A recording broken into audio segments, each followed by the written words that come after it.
അടിച്ചു പൊളിക്കും.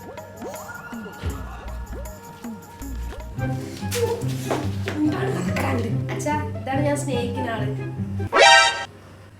അവിടെ ഇരിക്കി.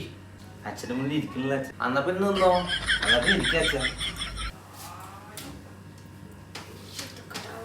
നീ എന്താ ചെയ്യണത്? അച്ഛന്റെ മുന്നിൽ ഇരിക്കുന്നു.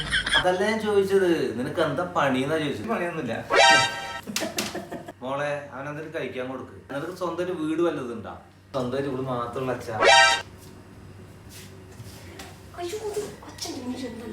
നിനക്ക് സ്വന്തക്കാരുണ്ടാ? സ്വന്തക്കാരൊന്നുമില്ല, പുറത്തൊരു മഴക്കാരുണ്ട്. കോമഡിക്കാരനാണ് അച്ഛൻ. എനിക്ക് ഇതേപോലെ ഒരുപാട് ഇഷ്ടമായത്. എടി നിനക്ക് ഇങ്ങനെയുള്ളവനെ കിട്ടിയുള്ളൂ. അതൊക്കെ പോട്ടെ. അല്ല, നിനക്ക് മാസം ചെലവിന് പൈസ കിട്ടും. ചെലവിന് 15,000 രൂപ കിട്ടും മാസം. അതെ, ഞാൻ എന്റെ മോൾക്ക് ചെലവിന് മാസം 20,000 രൂപ കൊടുക്കും. അതല്ല അച്ഛാ, ഇവൾക്ക് 20,000 രൂപ കൊടുക്കില്ല. അതിൽ 15,000 രൂപ എനിക്ക് തരും. 5,000 രൂപ അവൾക്ക്. അപ്പൊ അവള് ഹാപ്പി, ഞാൻ ഹാപ്പി. എടി ഇവന്റെ കയ്യിൽ 5 പൈസ രൂപ, എങ്ങനെ ജീവിക്കും? സ്നേഹിക്കാൻ എന്തിനാ അച്ഛാ പൈസ? സ്നേഹിക്കാൻ പൈസ വേണ്ട. അതെനിക്ക് അറിയടി, ജീവിക്കാൻ പൈസ വേണം. ഞാൻ അച്ഛനെ പണിയെടുത്താൽ ഞങ്ങൾ ജീവിക്കില്ലേ? ഫോൺ